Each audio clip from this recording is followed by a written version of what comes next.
Garut adalah salah satu daerah di Jawa Barat.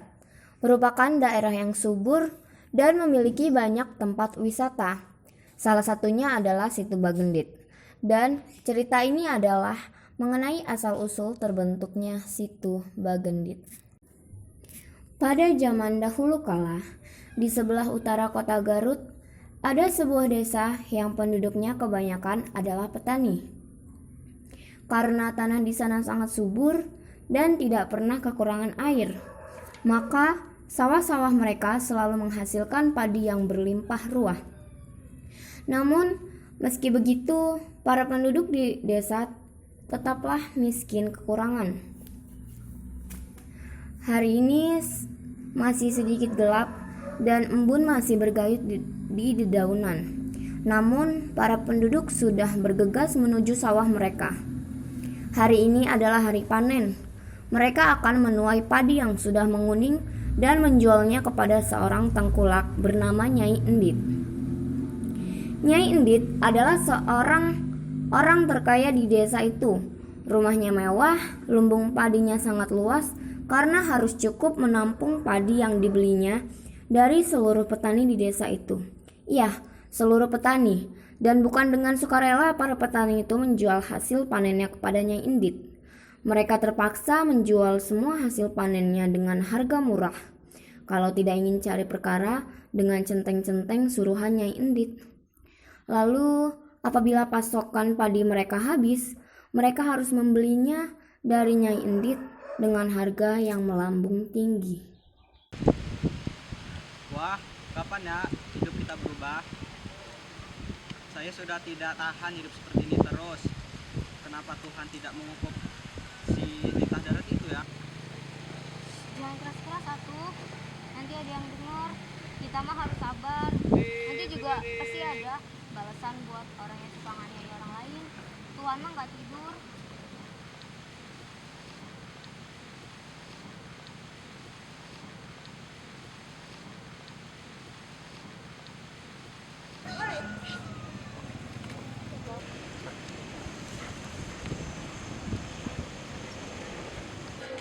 Barja! Barja!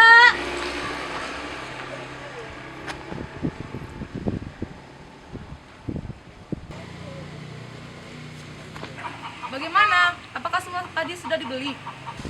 Beres nih, bisa diperiksa lumbungnya nih. Semua lumbungnya sudah terisi penuh. Bahkan ada beberapa yang di luar karena tidak muat lagi. Sebentar lagi mereka akan kehabisan beras mereka dan akan beli padi. Aku akan semakin kaya. Bagus. Awasi para petani itu, jangan sampai mereka menjual kepada yang lain. Beri pelajaran kepada siapa saja yang bangkang. Benar saja, beberapa minggu kemudian, para penduduk desa mulai kehabisan bahan makanan, bahkan banyak yang sudah mulai menderita kelaparan. Sementara Nyai Endit selalu berpesta pora dengan makanan-makanan mewah di rumahnya.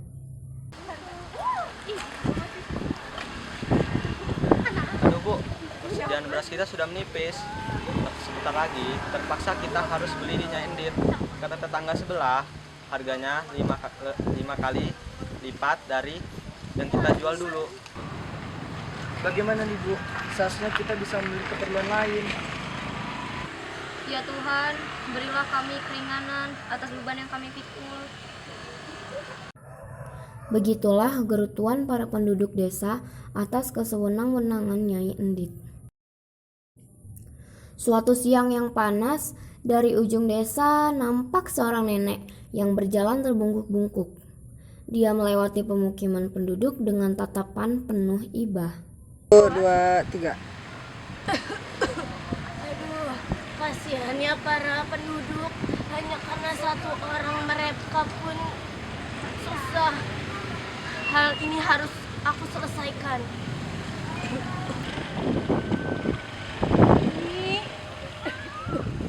Iya, ada apa nih? Ini bolehkah saya bertanya? Silahkan ya.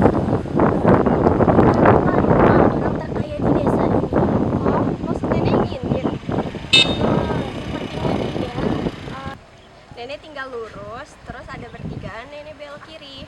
Dan sudah terlihat rumah yang besar sekali. Oh, baik. Apakah jauh? Tidak, Nek. Hanya lurus saja. Ada perlu apakah Nenek ke rumah Indit? Oh, tidak apa-apa. Nenek hanya ingin meminta makan saja. Ah, percuma, Nek. Dia tidak akan peduli. Lebih baik Nenek makan di rumah saya saja. Tapi seadanya, Nek. Tidak, nenek hanya ingin tahu saja reaksinya. Oh ya, ngomong-ngomong, suruh penduduk desa untuk mengungsi ke atas bukit ya, Nak. Hah, untuk apa, Nek? Akan terjadi banjir dan hujan yang sangat lebat dan akan menenggelamkan daerah ini.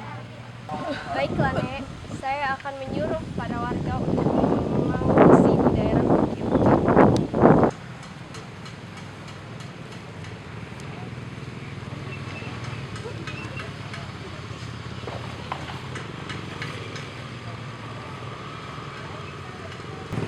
Hei kau pengemis tua, pergi dari sini. Jangan sampai lantai ini kotor karena kau. Saya hanya ingin meminta makan. Siapa tahu ada sisa makanan. Saya sudah 3 hari tidak makan. Apa urusanku? Emang aku bapakmu?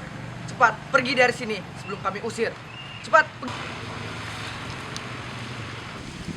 Nyai Endit, Nyai, keluarlah.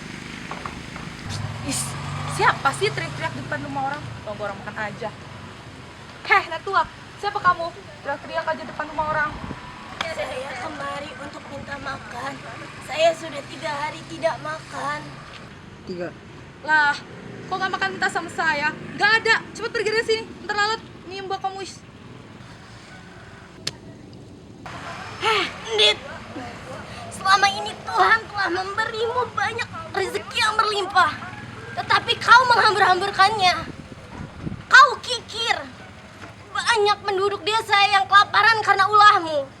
Saya datang ke sini untuk menghukum ulahmu. Kamu hukumku? Gak salah nih. Gak lihat centengku banyak. Sekali pukul kau pasti mati. Tak perlu repot-repot kalian mengusirku. Aku akan pergi jika kalian mampu menarik tongkatku. Dasar nih gila. Apa susahnya jemput tongkat kayak gini? Tanpa tenaga pun aku bisa. Centeng, cabut tongkat itu. Kalau sampai tidak tercabut, gaji kalian aku potong.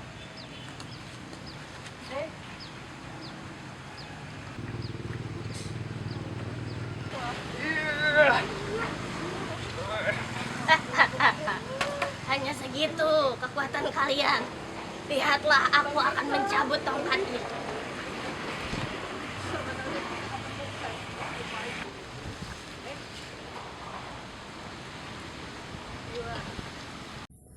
Hap! Dengan sekali hentakan, tongkat itu sudah terangkat dari tanah. Pure! Tiba-tiba, dari bekas tancapan tongkat si nenek menyembur air yang sangat deras. Terimalah akibat dari ulahmu itu, Endit. Hartaku! Setelah berkata demikian, si nenek tiba-tiba menghilang entah kemana. Tinggal Nyai Endit yang panik melihat air yang meluap dengan deras. Dia berusaha berlari menyelamatkan hartanya, namun air bah lebih cepat menenggelamkannya beserta hartanya. Amanatnya, janganlah jadi orang yang kikir, tamak, serta sombong, karena sifat itu akan menghancurkanmu seperti yang terjadi pada Nyai Endit yang hancur karena ketamakannya sendiri.